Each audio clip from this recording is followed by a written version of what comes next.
Hi friends आपण माने समस्ते निश्चित भाव पोस्टाल ऑफिस विषय जानिछंती एवं केतेगुड़िक सब स्कीम विषय जानिछंती से बेले आज एक पोस्टाल स्कीम ने आसी आपण मानकु दउछि 8.2% सुध आकर मिलिबो जहाँकि 20,000 टंका आपण माने पाइबे मासकु।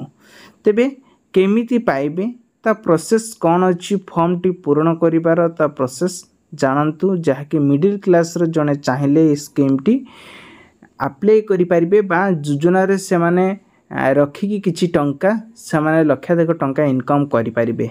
तेबे आसंतु जानिबा से पर्यंत आम चैनल को नगासी चैनल टी सब्सक्राइब कर रखंतु पाखरस्थ बेल आइकन से ऑल बटन प्रेस। सर्वप्रथमे आपण मानकु कहिया पई जाउछि जे कि पोस्ट ऑफिस रे एबे सीनियर सिटीजन भाबरे एक स्कीम आसी जाइछि। इ स्कीम माध्यम रे आपण माने गोटिए जबरदस्त स्कीम जहा कि आमे खांटी उड़िया रे कहू तबे आपणक अकाउंट को आसीबो जदी आपण माने स्कीम रे आवेदन करूछंती 20,500 टंका रे पेंशन आकार रे सीनियर सिटीजन भाबे आपण मानकु मिलिबो। किंतु यह फॉर्म पूर्ण करबा को हेले किछि पोस्ट ऑफिस रे चुआरे किछि नियम शर्त बोली रहिछि तो आमे जानिबा निहाती दरकार। ताहाले पोस्ट ऑफिस रे वरिष्ठ नागरिक भाबरे आमे जो संचय करथिबा हम टंका को रखी किछि टंका पाइबा से पुणी केते सुद नै कि हमको मिलिबो ता सब किछि कहिबी। धैर्य सहित वीडियो को देखंतु जमार स्किप करंतु नाही। जदि आपण सीनियर सिटीजन भाबे ए स्कीम को नहीं आवेदन करिया पेन चाहुचंती ताहाले एई सुनारे सर्वाधिक 30 लाख टंका निवेशन करंती तेबे आपण को वार्षिक आय 2,04,646,000 सुद मिलिबो। माने 2,46,000 टंका सुद आपण को अकाउंट को वर्ष को आय भाबरे आसीबो। यार अर्थ हेउची प्रति मासरे आपणक बैंक अकाउंट को 20,500 टंका जमा हेबो।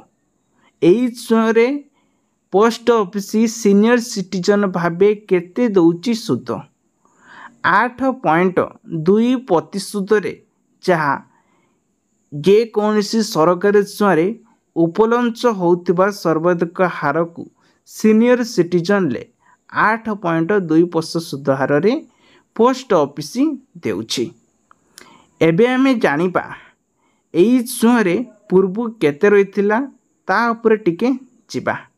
सीनियर सिटीजन ने जदि आमे कहिबा एई समय आपणकर सर्वाधिक 15 लाख टंका थिला 2025 रे यहा को 30 लाख टंका को वृद्धि करा जायछि।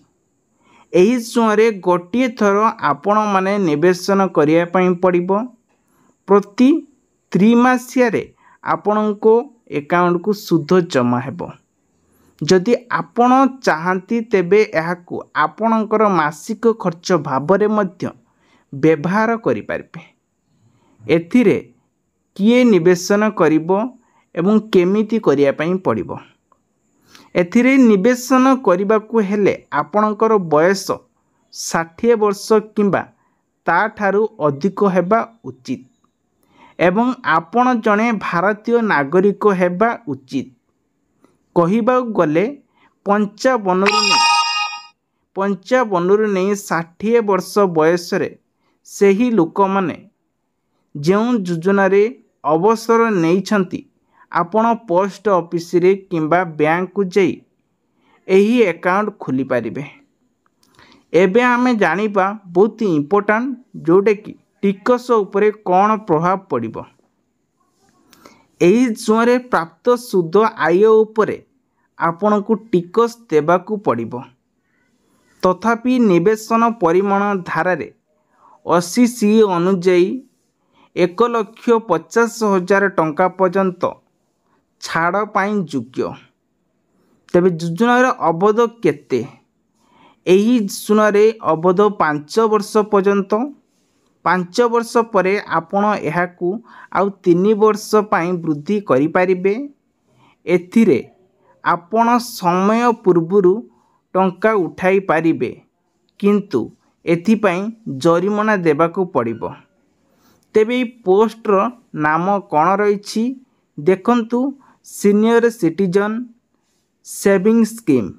यही स्कीम को जाई आपण माने गोटे मोटा आकार टंका डिपोजिट करिकी 8.2% सुध आकार रे मासको अकाउंट को आसीबो 20,500 टंका। चिंता करंतु भल भाव भावंतु पोस्ट ऑफिस रे जाइकी आवेदन करिया पे मध्य स्थिर करंतु आपण को ऊपर सेटा डिपेंड कर।